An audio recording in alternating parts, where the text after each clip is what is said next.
29 अक्टूबर को सुबह लगभग 8 बजे रामनवमी महासमिति के पूर्व अध्यक्ष और समाज सेवी मंजीत यादव की उनके सिरका खैरगांव स्थित निवास के पास गोली मारकर हत्या कर दी गई थी।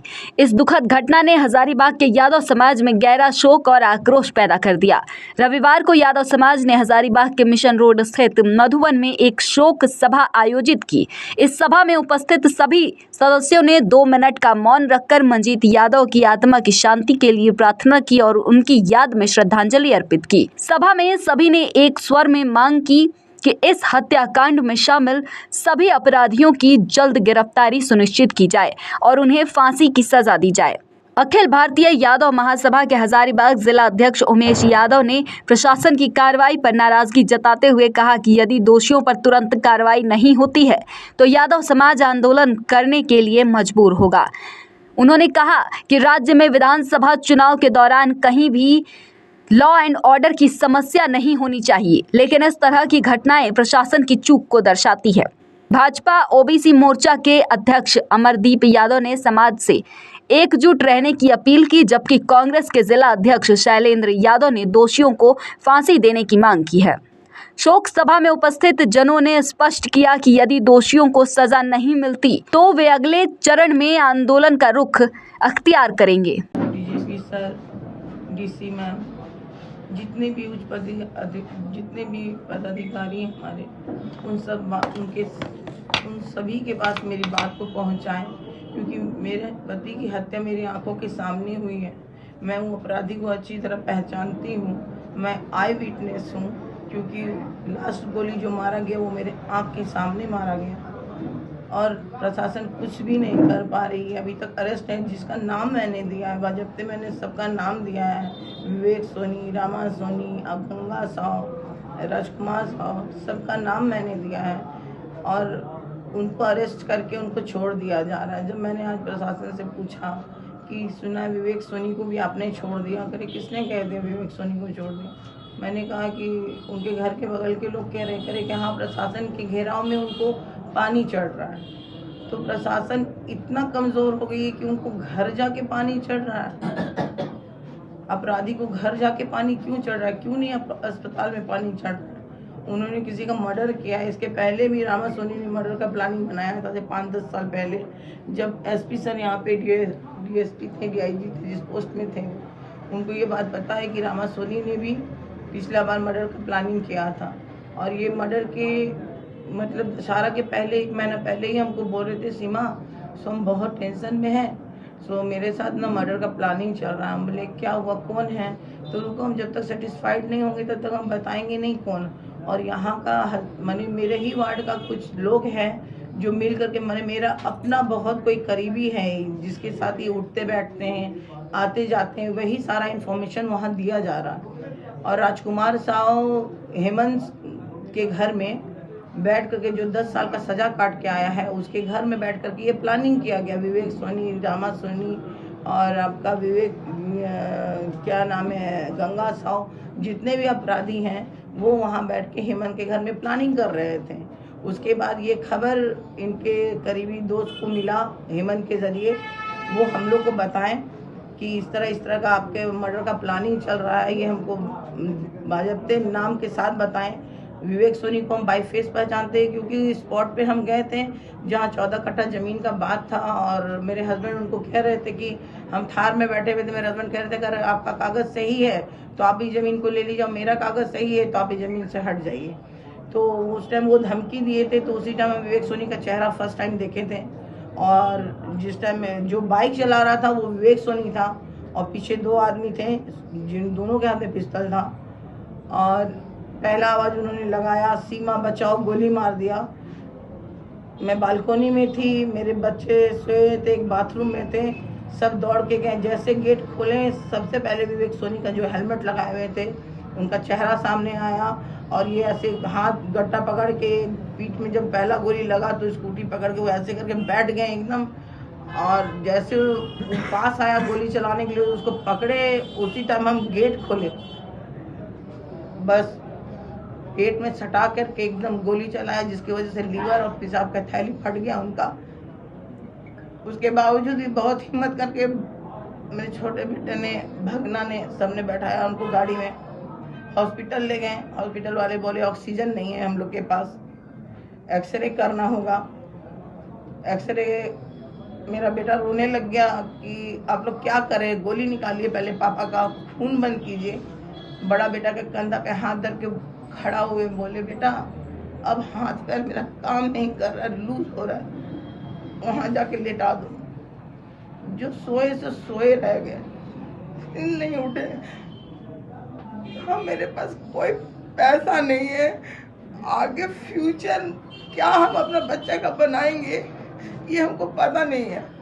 बस आप सभी से यही अपील है, सरकार से अपील है, मेरे बच्चे को सरकारी नौकरी दिया जाए, मेरा जीने खाने का कोई रास्ता बताया जाए, और अपराधी को जो कानून के दायरे में है सजा मर्डर का, हम ये नहीं बोल रहे अब उसको फांसी दे दीजिए ये, लेकिन जो कानून में लिखा हुआ है जो धारा, उसको वो सजा मिलना चाहिए। अपराधी को छोड़िए नहीं। इस तरह आज मेरे साथ हो गया, इस तरह आज पहला कांड है कि हजारीबाग में कोई घुस के घर के पास गोली मार के चला गया। तो आज इस क्राइम को अगर बढ़ावा देंगे तो आज मेरी बारी तो कल आपकी भी बारी आएगी। इसको शांत मत होने दीजिएगा। आप सबसे मेरी अपील है कि इसको शांत मत होने दीजिएगा। हेमंत कौन है जी, हेमंत कौन है? हेमंत बड़का यहाँ पे रहता है, आपका फतेह में रहता है, और सब श्रीवास्तव ग्रुप से अटैच है लोग। जहाँ तक मुझे बड़का वहाँ के कुछ लोग आके बता रहे हैं कि उन लोग का काम ही ये। अब हमको क्या पता क्या कौन किया, लेकिन मेरे हस्बैंड जिनका नाम लिए कि इनका षड्यंत्र है, बस वो लोग को हम जानते हैं।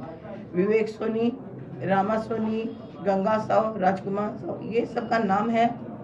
और ये भी हम आपको बताना चाहते हैं कि जिस दिन वो घर से जा रहे थे तो हम उनको बोले कि आप कहाँ जा रहे हैं, आज धनतेरस का दिन है, छठ भी करना है हमको, छत साफ करने चली। करे सिमर बस 2 मिनट, हम पकाही से आ रहे हैं। तो हमने क्या करना, करे बस 2 मिनट रुको ना, हम आ रहे पकाही से। उसके बाद वो वहाँ गए। बाद में जब उनका ये मृत्यु हो गई, जब हम पता किए तो पता चला कि ये कॉल लक्ष्मण पांडे को किए थे 1 लाख रुपया के लिए।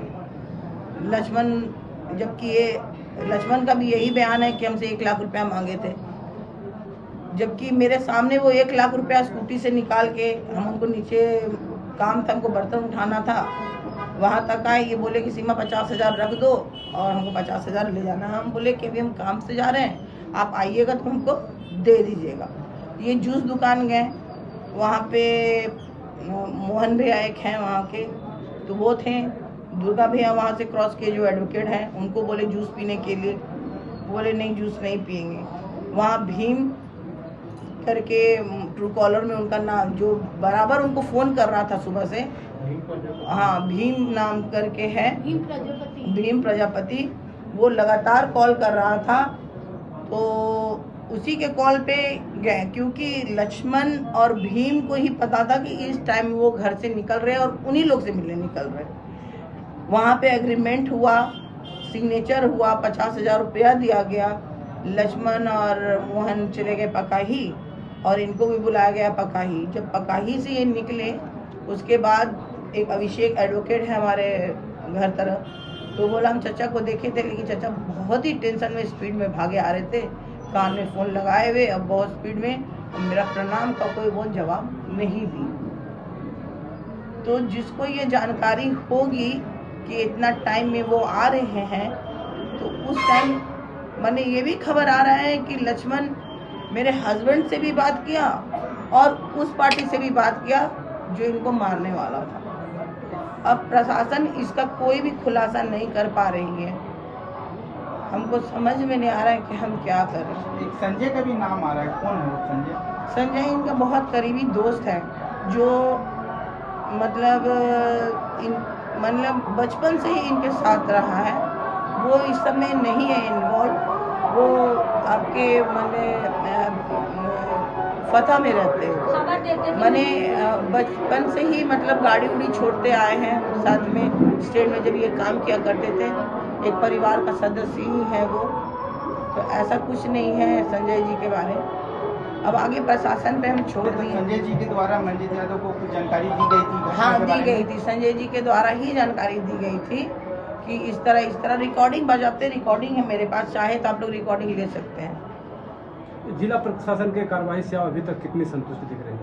मैं प्रशासन से बहुत उम्मीद लगा के बैठी हूँ और मुझे पता है कि प्रशासन मेरे हित में काम ज़रूर करेगी, चाहे वो धीमे कर रही है। अगर अपराधी को इसी तरह बिना किसी सबूत का भेज दिया जाएगा तो वो बेल लेके निकल जाएगा। और हम चाहते हैं कि पूरा एविडेंस के साथ अपराधी को भेजा जाए और इसमें आप सभी का प्रयास और सहयोग रहे, बस हमको और कुछ नहीं चाहिए। पुलिस ये कह रही है कि ऐसे संजय को अगर पता था, जानकारी दिया था, तो उसकी सूचना क्यों नहीं दी गई?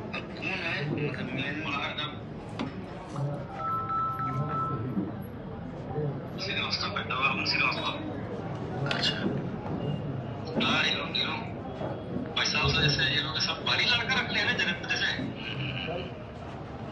आपका कहा ये है सही, हमको भी समझ में नहीं आ रहा।